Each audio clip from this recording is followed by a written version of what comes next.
Worklogs, time tracking, time reports, and timesheets is a powerful tool that allows you not only to track the time spent on different tasks and projects by your team members, but also to manipulate data and time to obtain the desired information.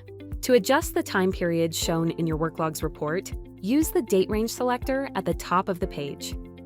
Here, you can pick any custom start and end dates for your report. You can also quickly select common periods, like today, current week, previous month, and much more. Let me select the current month. When you choose a range, click on the View Report button to generate the report.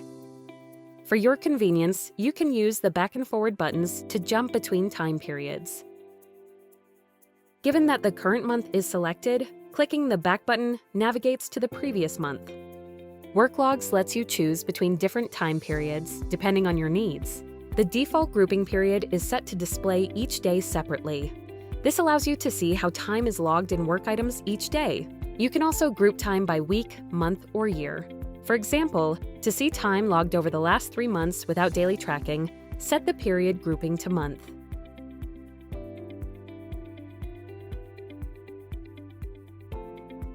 You can also choose the option None. Selecting None aggregates the logged time over the entire date range that is currently selected.